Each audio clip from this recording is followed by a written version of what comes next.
And behold, two of them were going that very day to a village named Emmaus, which was about 7 miles from Jerusalem. And they were talking to each other about all these things which had just taken place. And while they were talking and discussing, Jesus himself approached and began traveling with them. I want you to do something. I want some audience and participation today, okay? I want you to look at your neighbor and say, we're going to turn around. I want to hear it say, we are going to turn around. Turn around. Now, before y'all think, I'm about to break out the black light and start miming a Bonnie Tyler song about the struggles of being a teenager in the mid-90s. Some of you get this, okay? The title of this sermon is Turn Around. And if you haven't noticed, it's about the disciples who are walking to Emmaus. I'll give you the high-level story of the picture because I'm going to go out of order, okay? So I want you to understand what's happening. These disciples heard that Jesus was gone from the tomb. They left Jerusalem, went the opposite direction, 7 miles to the middle of nowhere. Jesus confronts them. He asks, what are you doing? Where are you going? They don't recognize who he is, so they start telling this person who they don't know is Jesus everything that happened. Then Jesus says, well, what's wrong with y'all? Don't you know the Bible? So he opens up the Bible and he starts explaining himself to these men. And then when they get to their house, they say, come on in and stay for the night. And then he goes to break bread, and the two disciples recognize who he is, and he vanishes from their sight. And they say, were our hearts not burning in us when he was preaching the word to us? So they went back to Jerusalem, 7 miles, and they told the disciples, hey, we saw Jesus. That's the story. But I want to talk about this story for a reason. And it's about that phrase, turn around. What can we learn from this passage that can give us encouragement to turn around? And my question to you this morning, how many of you feel like the world is going in the wrong direction? How many of you feel like this country is going in the wrong direction? Hey, we're just saying he's got the whole world in his hands. Does that include America? Does it? Let me ask you this question, because it's easy to say the world's going in the wrong direction. It's easy to say America's going in the wrong direction. It's easy to say Louisiana's going in the wrong direction, but what about you? What direction are you going in right now? Are you going in the wrong direction? That's the question. Are you veered off just a little bit? Because if you are, here's some encouragement for you to turn around. And the first point I want to make, it's simple. This is elementary. There's nothing really deep here today. Is that Jesus is the good shepherd who seeks us. Let's go to verse 13. Let's read it again. And let's think about it carefully. Verse 13, Luke 24. And behold, two of them were going that very day to a village named Emmaus, which is about 7 miles from Jerusalem. And they were talking to each other about all the things that had just taken place. And while they were talking and discussing, Jesus himself approached and began traveling with them. What very day? Let's think about this. If you were a discouraged disciple, what day would you leave? What day would it be? Friday? He's crucified? Saturday? When would you go home? They went home on the third day. Let me ask you a question here.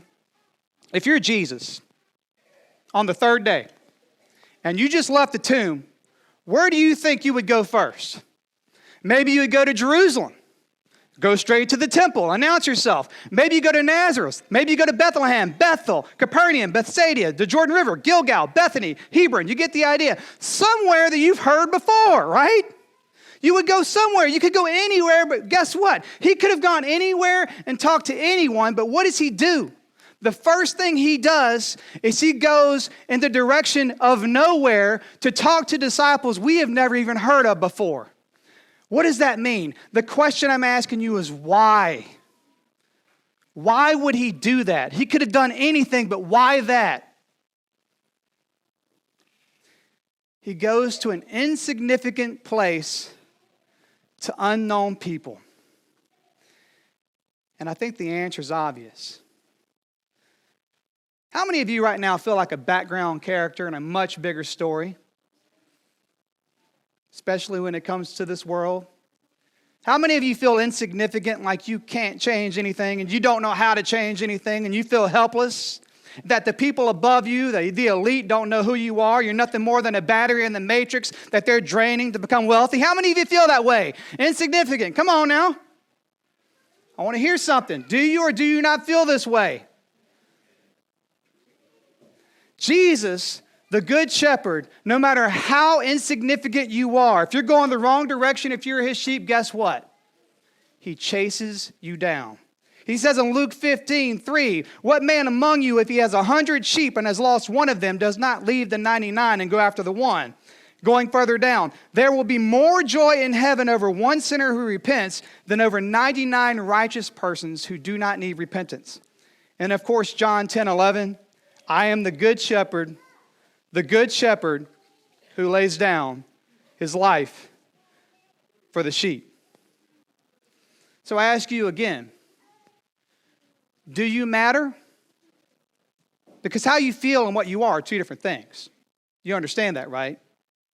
Let me say that again. How you feel and what you are, there's a gap in between a lot of times. You may feel insignificant, but I'm telling you right now, if you are his sheep, you are not insignificant. Someone else may not know your name. You may be someone that the Bible will never talk of, which you won't, but they will not speak of you or whatever, and never will. You may never be famous. But Jesus, if you're his sheep, will always know your name. And if you start going the wrong direction, he's a God who chases you down. Even if you're in nowhere town, even if you're in Livingston or Bayou Barber or even Verdon. Hello. Okay? I mean, he's a good shepherd who seeks his sheep. He called out Abraham from Ur. He saw Jacob from the hand of Laban. He turned Abraham from a pilgrim to a patriarch, right? He turned Jacob from a cheater to a champion. He sought Moses at the burning bush and turned a fleeing fugitive to a freedom fighter. He chased down Elijah when he ran from Jezebel to Beersheba. He sought David through Nathan after his fall with Bathsheba. Jesus sought the Syrophoenician woman to heal her daughter 30 miles out of his way in Tyre and Sidon. Jesus chased down the demon-possessed man in the cemetery, across the lake on the other side through a storm. He chased down Peter and restored him by a charcoal fire. He chased down the widow in Nain, the woman at the well in Samaria. And guess what? At the end of the day, if you're his sheep, he will chase you down. He will not let you go if you're his sheep. Now that's key. If you are his sheep, you are not insignificant. And for the kids who are just up here, I got a little rhyme for you. All the ones that came up here and sang, he will chase you down, turn you around, and turn your frown upside down. Huh? Come on. Anyway. All right, there you go. That was my lame attempt for today. So I'm going to go out of order, like I said. That's the first encouragement. He's the good shepherd who seeks his sheep.